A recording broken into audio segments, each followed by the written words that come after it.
नमस्कार, आप देख रहे हैं जनप्रकाशन न्यूज और मैं हूं आपके साथ अनीशा।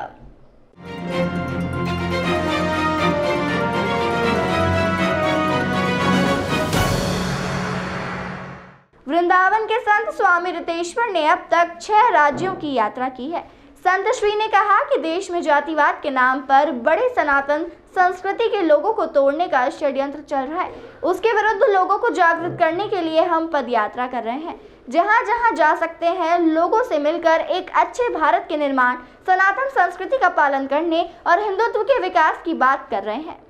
सर्किट हाउस में पत्रकारों से चर्चा करते हुए लाडली निकुंज वन आनंदम धाम वृंदावन के संत रितेश्वर महाराज ने कहा कि हिंदुत्व कोई साधारण चीज नहीं है। सुप्रीम कोर्ट ने माना है कि भारत की जीवन पद्धति हिंदुत्व है। भारत हिंदू राष्ट्र है, पंथनिरपेक्ष देश भी है। यहाँ अलग अलग पंथ के लोग रहकर अपने पूजा पद्धति से पूजन कर सकते हैं। हिंदुस्तान को एक करने के लिए, जाति पाति को मिटाने के लिए हिंदू मुस्लिम से ऊपर उठकर राज्य के प्रति संपूर्ण निष्ठा रखता है। जो संस्कृति के प्रति निष्ठा रखता है, ऐसे राष्ट्र निर्माण के लिए साधु के रूप में, भारत के नागरिक के रूप में पदयात्रा कर अपना फर्ज अदा कर रहे हैं। बागेश्वर धाम को लेकर रितेश्वर महाराज ने कहा कि धीरेन्द्र शास्त्री किसी को पिस्तौल के दम पे अपने यहाँ नहीं बुलाते हैं। वो राम और कृष्ण की कथा कह रहे हैं। चमत्कार या सिद्धियाँ क्या होती है, उसके लिए ऐसे समझे कि सनातन धर्म में जो चीज हम नहीं जानते और कोई दूसरा जानता है, तो मेरे लिए वह सिद्धि है, चमत्कार है। सिद्धि उसे कहते हैं जहाँ हम कुशल से कौशली बन जाते हैं। मेरा पहला एक बात मानना है कि अंधविश्वास शब्द होता नहीं है, क्योंकि मैं हिंदी का प्रकांड विद्वान हूँ, इसलिए अंधविश्वास नहीं होता। विश्वास तीसरे नेत्र को कहते हैं। तो जब विश्वास है तो अंध कैसे हो सकता है? ये दो नेत्र तो हैं। जब तीसरी ये प्रज्ञा चक्षु खुलती है तो उसको विश्वास कहते हैं। तो अंधविश्वास तो नहीं हो सकता, या तो विश्वास या पाखंड, इन दो चीजों में आपको आना होगा।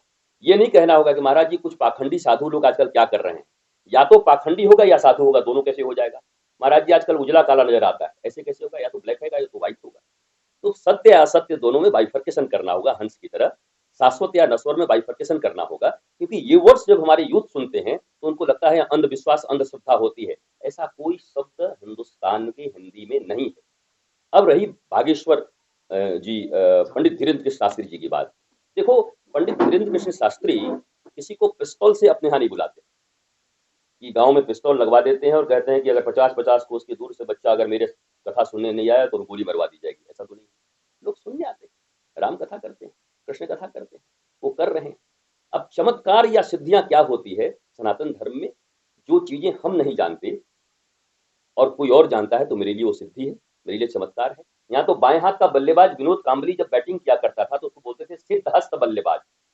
सिद्धहस्त, बाम हाथ के सिद्धहस्त बल्लेबाज। तो सिद्धि उसी को कहते हैं जहां कुशल कौशली बन जाते हैं, जहां दूसरों से आप सुपर बन जाते हैं। ऐसे ही हर प्रोफेशन में लोग गलत हैं और हर प्रोफेशन में लोग अच्छे हैं। आप आज की बात क्यों करते हो? रावण भी सीता का हरण करने आया था तो ओसामा बिन लादेन बन के नहीं आया था, बल्कि भगवा कपड़ा ही पहन के आया था, साधु बन के आया था। तो संत के वेश में अगर कुछ ऐसे दुष्कर्म किए जाते, आई डोंट नो, वो कोर्ट जब फैसला करेगा हुआ कि नहीं मुझे पता नहीं है। संत के वेश में जब कोई ऐसा दुष्कर्म करता है तो मेरा ऐसा ही मानना है कि कर्म का फल तो सबको भोगना पड़ता है। मैं आपके सामने अच्छा बन के बैठा हुआ हूं, कल मेरे भी कुछ ऐसे स्कैंडल होंगे, वो सामने आएंगे। आज मैं तीव्रता से आपके सामने राष्ट्र के लिए बोल रहा हूं, राष्ट्र के लिए अच्छी बातें बोल रहा हूं। नहीं होती जब इसमें संस्कार होते हैं, ईश्वर होते हैं, गुरु होते हैं, सत्य होता है, तब इस शरीर की पूजा होती है गुरु रूप में। और यही शरीर जब वासनाओं में डूब जाता है, तृष्णाओं में डूब जाता है। भारत जोड़ो यात्रा के बाद राहुल गांधी में आए बदलाव को लेकर संत श्री से सवाल किया गया तो उन्होंने कहा कि राहुल गांधी को अधिकार है, भारतवर्ष में रह रहे हैं, किसी भी व्यक्ति को धर्म पालन करने का अधिकार है। विदेश के लोग आकर यहाँ मथुरा वृंदावन में रहते हैं, कंठी माला पहनते हैं, वहाँ की महिलाएं साड़ी पहन रही है, विदेशों में कृष्ण के बड़े बड़े मंदिर बन रहे हैं। यदि राहुल गांधी के हृदय में भी कोई परिवर्तन आया है और वह बनाना चाहते हैं तो बन सकते हैं, क्योंकि क्या वास्तव में परिवर्तन आया है, यह बात तो उनका हृदय ही समझ सकता है। बदलाव हुआ है तो आगे पता चलेगा। मथुरा वृंदावन में आधुनिकीकरण को लेकर संत श्री ने कहा कि जहां जरूरी होगा वहां विस्तार होना चाहिए। कॉरिडोर बनाना, विस्तारीकरण करना कहीं न कहीं जीवन की रक्षा के लिए यह भी जरूरी है, लेकिन स्थल की पवित्रता और धरोहर की रक्षा करते हुए, प्राचीन चीजों को ध्यान में रखते हुए सभी से विचार करने के बाद यह निर्णय लेना चाहिए। धर्म का अर्थ होता है सत्य धारण करना, धर्म का अर्थ होता है प्रेम धारण करना, धर्म का अर्थ होता है न्याय के साथ शासन चलाना। आप क्या रावण की तरह चाहते हो? रावण विद्वान था परंतु अधार्मिक रूप से राजनीति करता था। भगवान राम विद्वान और ईश्वर हैं और धार्मिक रूप से राज करते हैं, इसलिए राम राज्य की परिकल्पना की गई है, रावण राज्य की नहीं। इसलिए ये बात ही लोकतंत्र के चौथे स्तंभ को जरूर लोगों को बताना चाहिए कि राजनीति और धर्म को, हमारे फिरोजाबाद में लाख की चूड़ियां बनती हैं, लाख की चूड़ियां, एक बार लाह में अगर रंग मिला दो तो फिर दुनिया की कोई ताकत उसको अलग नहीं कर सकती। मैं तो चाहता हूं कि धर्म और राजनीति ऐसे मिल जाए कि फिर कोई चाह के भी अलग न कर सके। धर्म युक्त राजनीति, देखिए उनको अधिकार है भारतवर्ष में रह रहे किसी भी व्यक्ति को। भारतवर्ष में तो अमेरिका से, लंदन से लोग आ रहे हैं वृंदावन में, 15 किलोमीटर की परिक्रमा लगा रहे हैं। सारे विदेशी लोग कंठी माला धारण कर लिए हैं, साड़ियां पहन रही हैं, वहां की महिलाएं धोती पहन करके वो भगवान श्री कृष्ण की पूजा कर रहे हैं। आप जानते ही हैं कि ज्यादा से ज्यादा मंदिर विदेशों में बन रहे हैं श्री कृष्ण के। अगर उनके भीतर भी कोई परिवर्तन आया है और वो बनना चाहते हैं तो स्वागत योग्य है, लेकिन क्या वास्तव में परिवर्तन आ रहा है, इस बात को तो उनका हृदय ही समझ सकता है और देश भी समझेगा। भारत के वो स्वामी जी हैं तथाकथित, और उनके प्रसाद से चंद्रगुप्त मौर्य भी आज शर्मिंदा हो रहे हैं। मैं तो इतना ही जानता हूं, क्योंकि वो राजनीतिक व्यक्ति हैं, उनको टिप्पणी करने का अधिकार है, क्योंकि भारत में किसी भी व्यक्ति को अभिव्यक्ति की स्वतंत्रता है। पर एक बात और कहूंगा, कभी किसी दूसरे मजहब के ऊपर भी थोड़ी बहुत टिप्पणी करके देख ले तो कितने स्वामी हैं, कितने प्रसाद हैं और कितने मौर्य हैं, उनको भी खबर लग जाएगी। मुझे लगता है सनातन धर्म बहुत सॉफ्ट टारगेट है और सनातन धर्म बड़ा विराट है। आप इस पर टीका टिप्पणी करते रहिए, कुछ बिगड़ता नहीं है। और मुझे ऐसा लगता है कि सती प्रथा यहाँ थी, बाल विवाह यहाँ था, हमने अमेंड किया ना। ये सनातन संस्कृति और हिंदू धर्म ही तो अमेंड करता है। रथ से राफेल तक आने वाले हम ही लोग हैं, बाकी तो कहीं आप लाइन नहीं छू सकते, एक लाइन। राजनीति में धर्म आने के सवाल को लेकर संत श्री ने कहा कि धर्म और राजनीति को पानी और चीनी की तरह मिलकर शरबत बना देना चाहिए ताकि कोई अलग न कर सके। उन्होंने कहा कि धर्म का अर्थ होता है सत्य धारण करना, न्याय के साथ शासन चलाना। संत श्री ने उदाहरण देते हुए कहा कि रावण विद्वान था परंतु अधार्मिक रूप से राजनीति करता था, वहीं भगवान राम विद्वान और ईश्वर हैं और धार्मिक रूप से राज्य करते हैं, इसलिए राम राज्य की कल्पना की गई और रावण राज्य की नहीं की गई। नेता स्वामी प्रसाद मौर्य द्वारा की गई टिप्पणी को लेकर महाराज श्री ने कहा कि स्वामी प्रसाद मौर्य की टिप्पणी से चंद्रगुप्त मौर्य भी शमिदंज हो रहे होंगे। वह राजनीतिक व्यक्ति हैं, उनको टिप्पणी करने का अधिकार है। भारत में किसी भी व्यक्ति को अभिव्यक्ति की स्वतंत्रता है। महाराज श्री ने हिदायत देते हुए कहा कि कभी भी किसी दूसरे मजहब की ओर भी टिप्पणी करके देखते, फिर पता चलता कि वे कितने स्वामी हैं, कितने प्रसाद हैं और कितने मौर्य हैं, उनकी भी खबर लग जाती। अगर हम राम राज्य की अवधारणा को अच्छे से रखें तो कोई दूसरा इजम यहाँ चल ही नहीं सकता। तो जरूर भारतवर्ष के लोगों को अपने शास्त्रों का अध्ययन करना चाहिए। हम शास्त्र का अध्ययन करते नहीं, संस्कृत जानते नहीं, हिंदी जानते नहीं, इसलिए जाकिर नायक जैसे लोग खड़े होते हैं और हमें निरुत्तर कर देते हैं।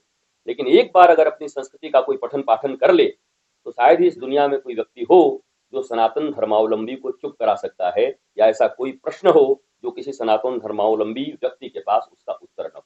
राष्ट्रीय स्वयंसेवक संघ भारत के निर्माण में और भारत के लिए अच्छा काम करता है, इतना मैं जानता हूँ।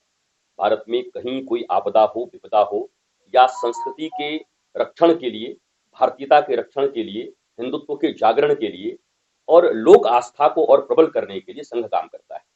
संघ प्रमुख ने यह बयान दिया है कि पंडित ने बनाई है, ऐसा बयान दिया है।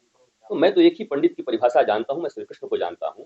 गीता में श्री कृष्ण कहते हैं जो अतीत का शोक नहीं करता और भविष्य का भय नहीं रखता उसको पंडित कहते हैं। तो मैं तो एक ही पंडित जानता हूं, और बाकी कितने पंडित होते हैं मुझे जानकारी नहीं। बात स्पष्ट नहीं कह सकते आप, हाँ या ना में इसका उत्तर नहीं हो सकता। वृंदावन का आधुनिकीकरण होना चाहिए, पर वृंदावन की पवित्रता और प्राचीनता की जो उनकी धरोहर है उनका संवर्धन करते हुए, जैसे भगवान श्री कृष्ण और राम के जमाने में युद्ध होते थे रथ से, और आज भारतीय सेना कारगिल रथ लेके पहुंच जाए तो पाकिस्तान का कब्जा हो जाएगा। अब रथ से राफेल तक आ गए। चीजें परिवर्तित हुई, भौतिक चीजें परिवर्तित हुई, पर मौलिक चीजें वही। हम वीर थे, सूरवीर थे, धर्म हमारे भीतर है, धृति है, क्षमा है, दया है, करुणा है, प्रेम है, ये धर्म की परिभाषा है। पर चीजें तो बदलेंगे ना, बैलगाड़ी से रेलगाड़ी तक तो आएंगे ना।